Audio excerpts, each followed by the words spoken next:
दोस्तों, प्राचीन भारत का इतिहास पार्ट 5 महामैराथन में एक बार फिर मैं मासूम सुमन आपका स्वागत करता हूं। आइए देखते हैं इसके पहले सवाल को।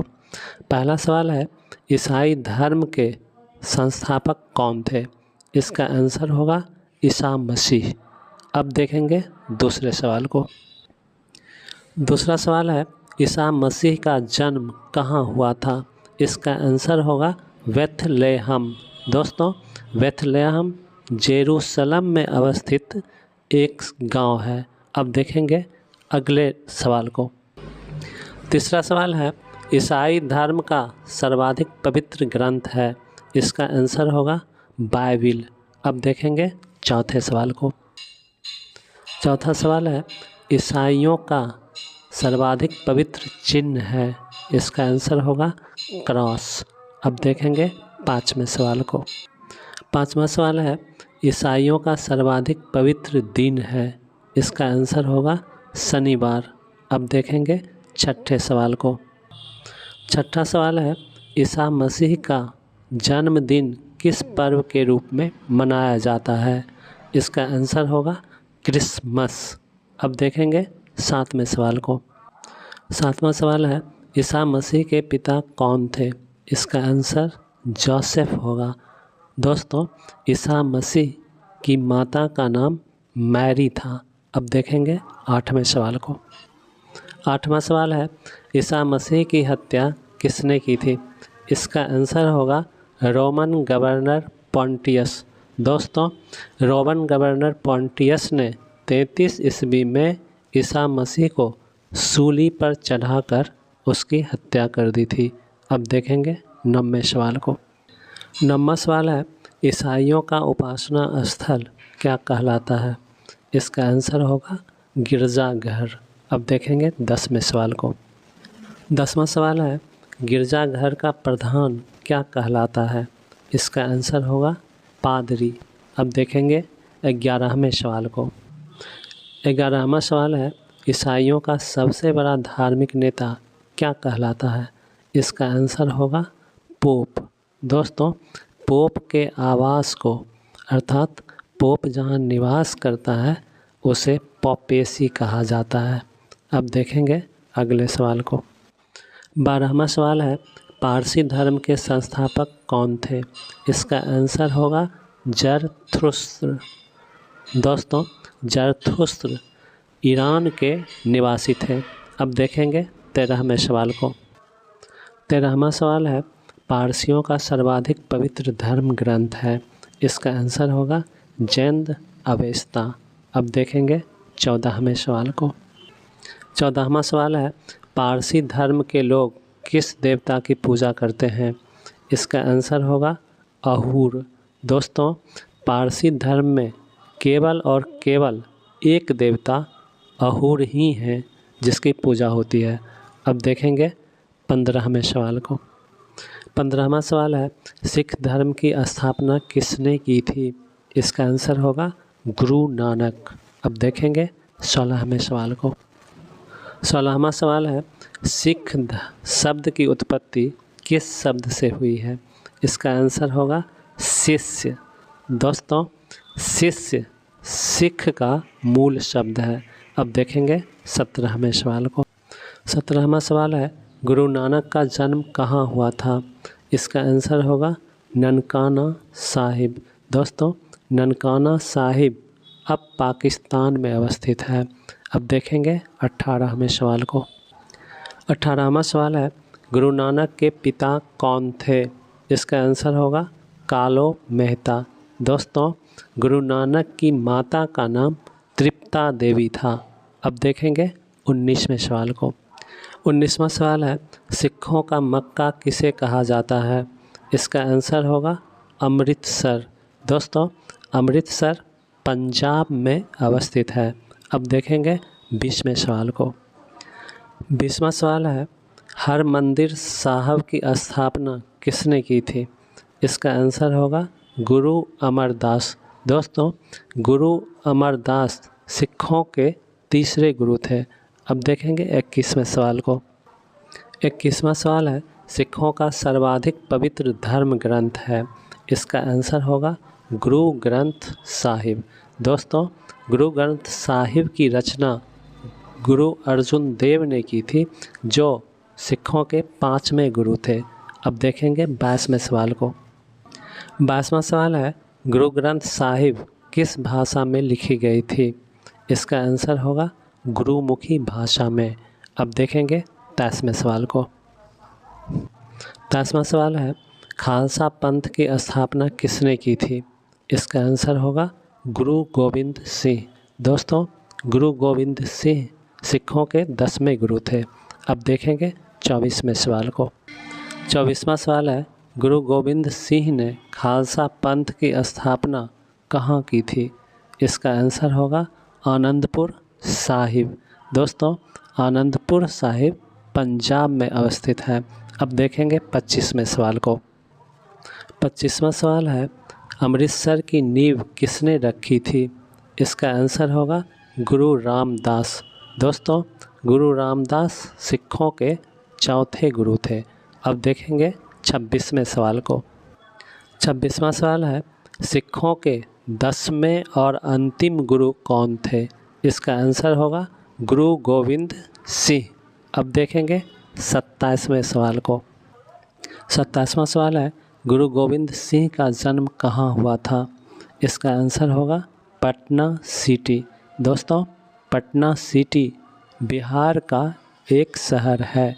अब देखेंगे 28वें सवाल को। 28वां सवाल है, किसकी मृत्यु के बाद सिख धर्म में गुरु परंपरा समाप्त हो गई? इसका आंसर होगा गुरु गोविंद सिंह। अब देखेंगे 29वें सवाल को। 29वां सवाल है, मगध राज्य का सर्वाधिक प्राचीन वंश था? इसका आंसर होगा बृहद्रथ वंश। दोस्तों, बृहद्रथ वंश की स्थापना बृहद्रथ ने की थी। अब देखेंगे 30वें सवाल को।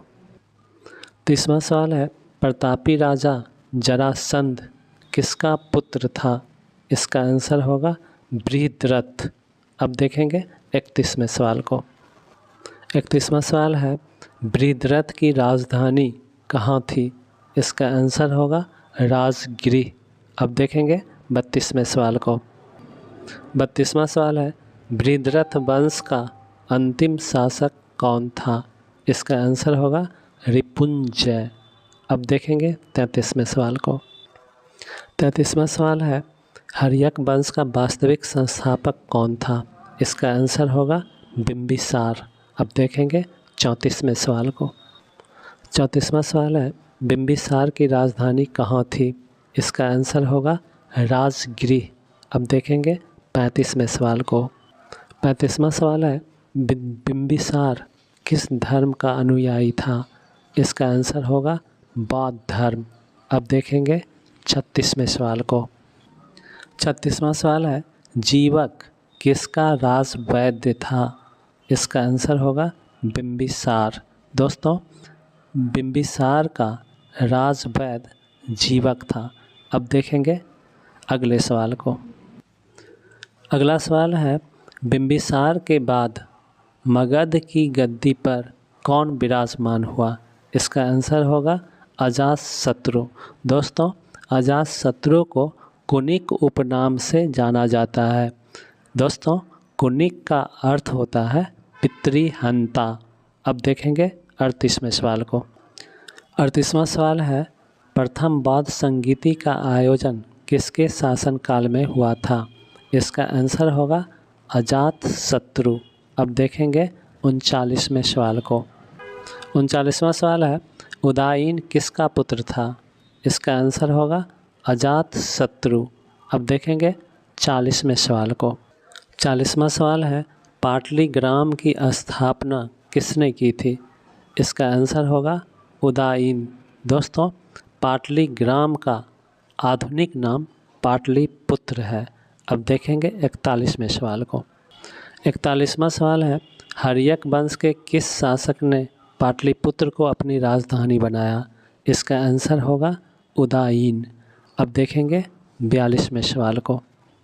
42वां सवाल है, हर्यक वंश का अंतिम शासक कौन था? इसका आंसर होगा नागदशक। अब देखेंगे 43वें सवाल को। 43वां सवाल है, हर्यक वंश के बाद मगध पर किस वंश का शासन स्थापित हुआ? इसका आंसर होगा शिशुनाग वंश। अब देखेंगे 44वें सवाल को। 44वां सवाल है, शिशुनाग ने अपनी राजधानी कहाँ स्थापित की? इसका आंसर होगा वैशाली।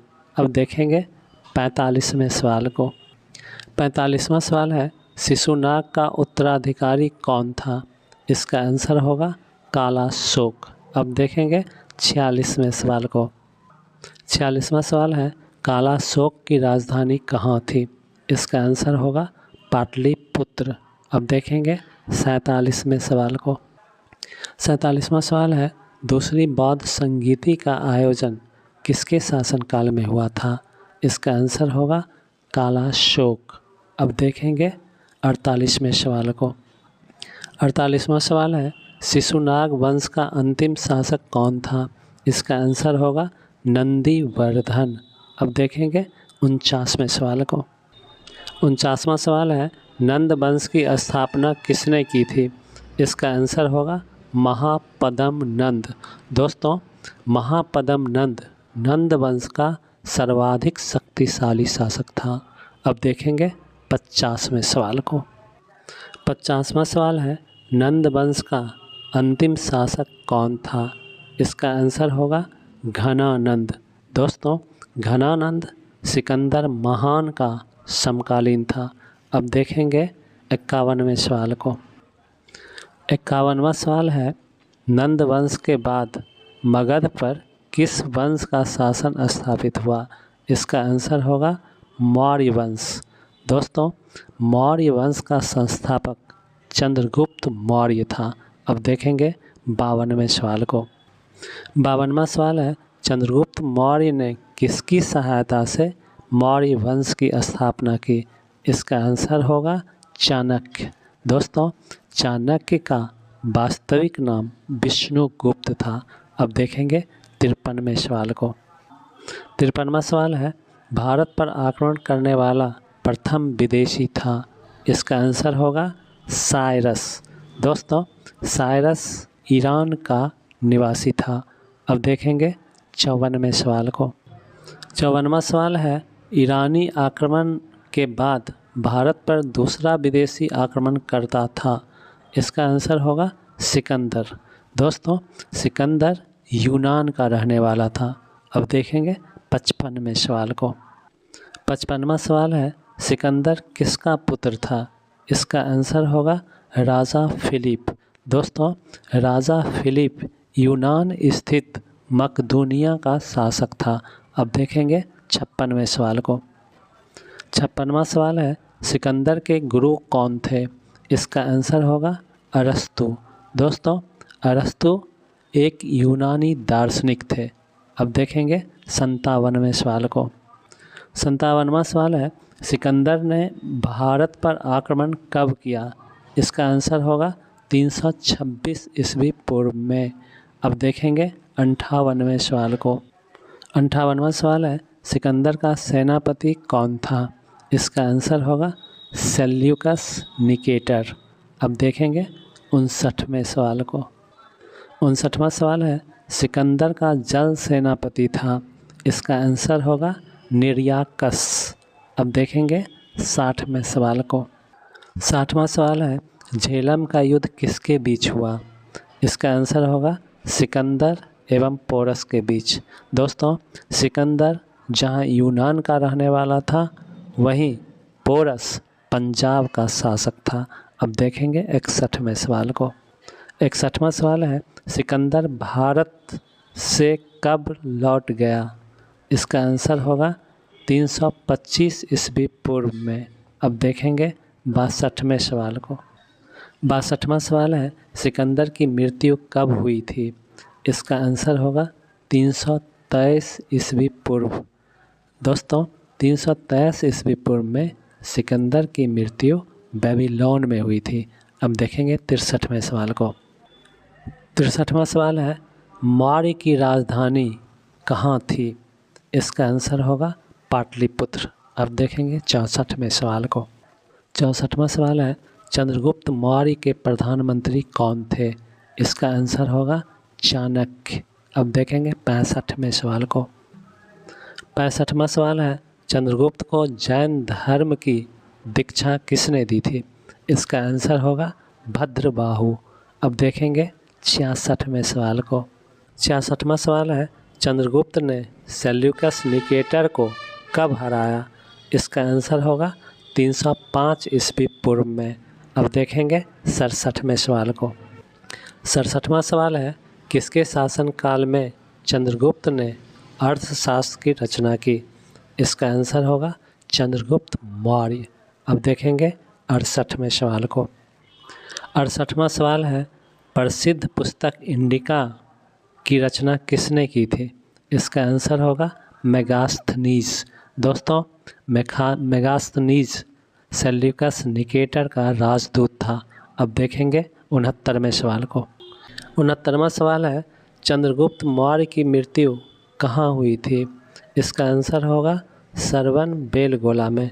दोस्तों, सरवन बेलगोला में महेंद्रगिरी पहाड़ी पर उपवास द्वारा चंद्रगुप्त ने अपना प्राण त्याग दिया। अब देखेंगे 70वें सवाल को। 70वां सवाल है, सुदर्शन झील का निर्माण किसने कराया था? इसका आंसर होगा चंद्रगुप्त मौर्य ने। अब देखेंगे अगले सवाल को। अगला सवाल है, भारतीय इतिहास का प्रथम महान सम्राट किसे कहा जाता है? इसका आंसर होगा चंद्रगुप्त मौर्य। अब देखेंगे अगले सवाल को। 72वां सवाल है, चंद्रगुप्त मौर्य का उत्तराधिकारी कौन था? इसका आंसर होगा बिंदुसार। दोस्तों, बिंदुसार चंद्रगुप्त मौर्य का पुत्र भी था। अब देखेंगे 73वां सवाल है, बिंदुसार को और किस नाम से जाना जाता है? इसका आंसर होगा अमित्रघात। दोस्तों, अमित्रघात का मतलब होता है शत्रुओं का वध करने वाला। अब देखेंगे 74वें सवाल को। 74वां सवाल है, बिंदुसार किस संप्रदाय का अनुयायी था? इसका आंसर होगा आजीवक संप्रदाय। अब देखेंगे 75वें सवाल को। 75वां सवाल है, बिंदुसार के राज्य का संचालन कौन करता था? इसका आंसर होगा चाणक्य।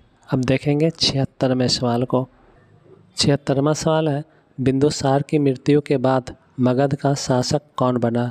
इसका आंसर होगा अशोक। अब देखेंगे 77वें सवाल को।